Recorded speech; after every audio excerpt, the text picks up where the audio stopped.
Selamat bertemu kembali Bapak Ibu Saudara-saudara. Shalom, salam damai sejahtera buat kita semua. Mari Bapak Ibu, dalam kerinduan kita bersama kita akan membaca dan mendengarkan firman Tuhan. Oleh karena itu sebelumnya mari kita berdoa. Kiranya Tuhan memperkenankan dan menolong kita. Kita berdoa. Ya Allah, Bapa di dalam surga, kami mengucap syukur berterima kasih kepadamu senantiasa. Engkau adalah Allah yang baik, Allah yang senantiasa setia memelihara hidup kami, mengarahkan, membimbing kami sekalian, dan mengingatkan ketika kami lupa, lalai, mengarahkan ketika kami bimbang menjalani kehidupan ini, dan bahkan melunakkan hati kami ketika hati kami dibutakan oleh berbagai macam hal. Mari Bapa, mari Engkau ya Bapa menolong kami, menerima kami, mengizinkan kami yang selalu merindukan firman-Mu. Ajar kami dengan kasih-Mu. Ampuni kami, di dalam nama Tuhan Yesus kami berdoa. Amin. Firman Tuhan yang akan kita baca pada saat ini dari kitab Kisah Rasul pasalnya yang ke-8 ayat 23 sampai 31. Demikian firman Tuhan. Lalu mereka menentukan suatu hari untuk Paulus. Pada hari yang ditentukan itu, datanglah mereka dalam jumlah besar ke tempat tumpangannya. Ia menerangkan dan memberi kesaksian kepada mereka tentang kerajaan Allah, dan berdasarkan hukum Musa dan kitab para nabi, ia berusaha meyakinkan mereka tentang Yesus. Hal itu berlangsung dari pagi sampai sore. Ada yang dapat diyakinkan oleh perkataannya, ada yang tetap tidak percaya. Maka bubarlah pertemuan itu dengan tidak ada kesesuaian di antara mereka. Tetapi Paulus masih mengatakan, perkataan yang satu itu ini, tepatlah firman yang disampaikan Roh Kudus kepada nenek moyang kita dengan perantaraan Nabi Yesaya. Pergilah kepada bangsa ini dan mendengar, pergilah kepada bangsa ini dan katakanlah, kamu akan mendengar dan mendengar, namun tidak mengerti. Kamu akan melihat dan melihat, namun tidak menanggap. Sebab hati bangsa ini telah menebal, dan telinganya berat mendengar, dan matanya melekat tertutup, supaya jangan mereka melihat dengan matanya, dan mendengar dengan hatinya, dan mengerti dengan hatinya, lalu berbalik sehingga aku menyembuhkan mereka. Sebab itu kamu harus tahu bahwa keselamatan yang daripada Allah ini disampaikan kepada bangsa-bangsa lain, dan mereka akan mendengar. Dan setelah Paulus berkata demikian, pergilah orang-orang Yahudi itu dengan banyak perbedaan paham antara mereka. Dan Paulus tinggal 2 tahun penuh di rumah yang disewanya sendiri itu. Ia menerima semua orang yang datang kepadanya dengan terus terang dan tanpa rintangan apa-apa. Ia memberitakan kerajaan Allah dan mengajar tentang Yesus Kristus. Amin. Firman Tuhan. Demikian bacaan firman Tuhan saat ini.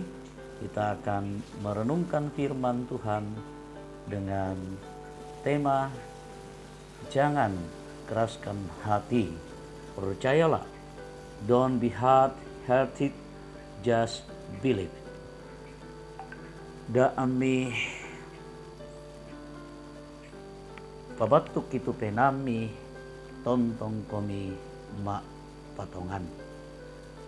Bapak Ibu saudara-saudara, pernahkah ada seseorang menyampaikan nasihatnya kepada kita, kepada Anda, tetapi Anda menolaknya?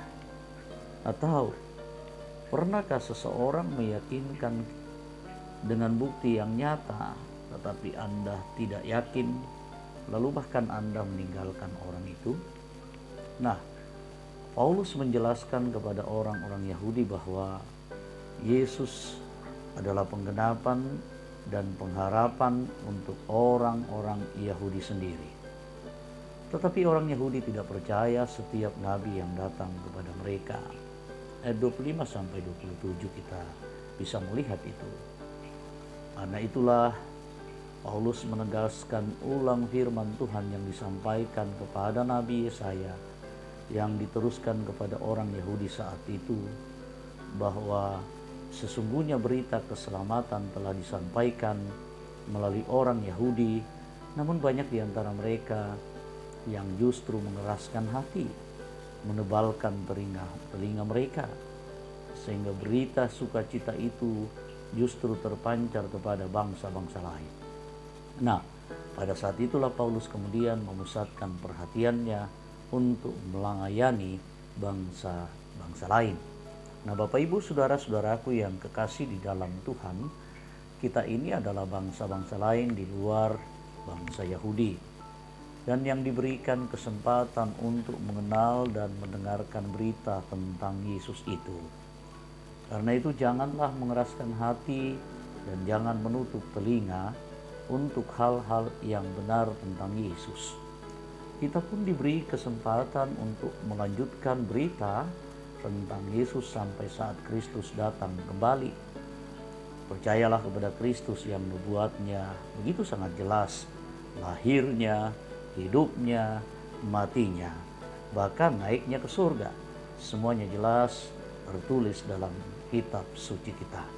Nah, Bapak Ibu saudara-saudara yang kekasih di dalam Tuhan, kita adalah orang-orang yang beruntung karena kesempatan untuk masuk ke dalam persekutuan kepada Kristus juga dianugerahkan kepada kita.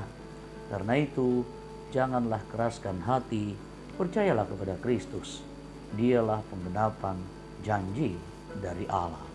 Terpujilah Kristus. Amin. Firman Tuhan. Roh Kudus memberkati. Mari Bapak Ibu saudara-saudara yang kekasih di dalam Tuhan, kita bersyukur dan mari kita berdoa.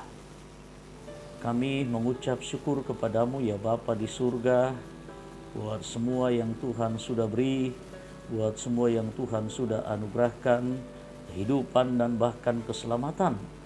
Engkau memberikan waktu dan kesempatan bagi kami menikmati semua itu. Dan saatnya bagi kami, bagaimana kami merespon, mengucap syukur atas semua itu. Ajar kami, mampukan kami untuk hidup taat, hidup dengan selalu menyatakan kebenaran firman-Mu dan menyatakan hidup iman kami, buah-buah iman kami dalam kehidupan kami sehari-hari. Engkaulah yang akan menolong memampukan kami semua, dan kepadamulah kami menyerahkan seluruh hidup kami, pergumulan-pergumulan kami, segenap agenda-agenda dan rencana-rencana kami, pengharapan kami, semuanya tanpa terkecuali. Dan kepadamu kami serahkan seluruh pergumulan-pergumulan jemaat-Mu, pergumulan karena rumah tangga, pergumulan karena kehidupan ekonomi, pergumulan karena relasi, pergumulan karena rencana tak sesuai dengan apa yang terjadi, harapan tak sesuai dengan kenyataan, kegagalan sering melingkupi kami.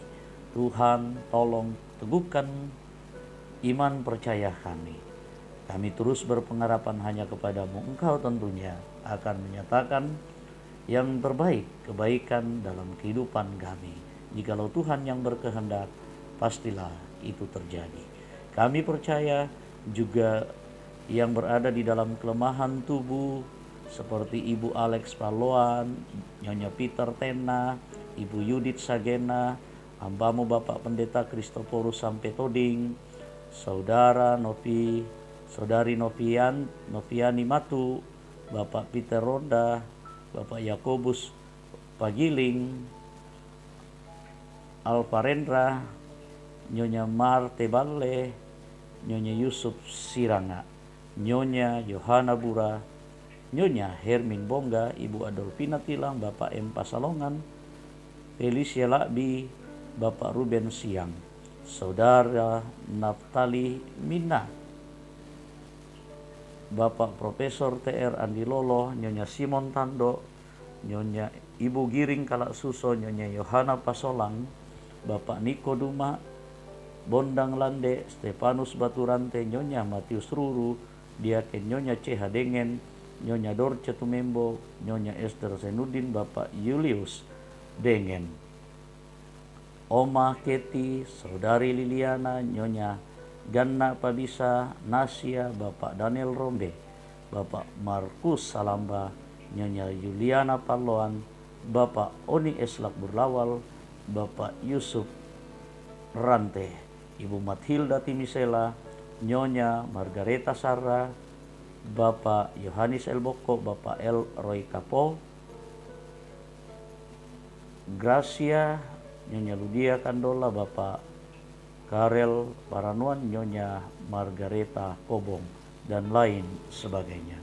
Teguhkan pengharapan iman kami dan berikan kesembuhan, berikan yang terbaik. Kami serahkan hidup kami, persekutuan kami, segenap rencana-rencana dan agenda, usaha dan pekerjaan, dan seluruh masa depan anak-anak kami.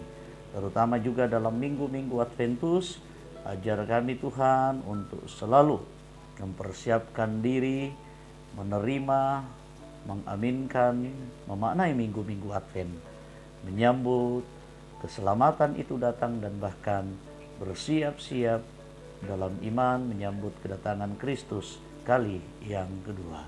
Kami serahkan segenap persiapan-persiapan Natal hanya berjalan dengan baik. Engkau yang dipuji, Engkau yang dimuliakan di atas segala-galanya.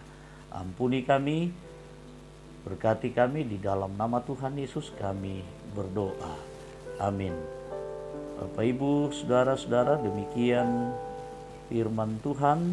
Semoga Tuhan menolong kita. Salam sejahtera, sampai jumpa kembali. Tuhan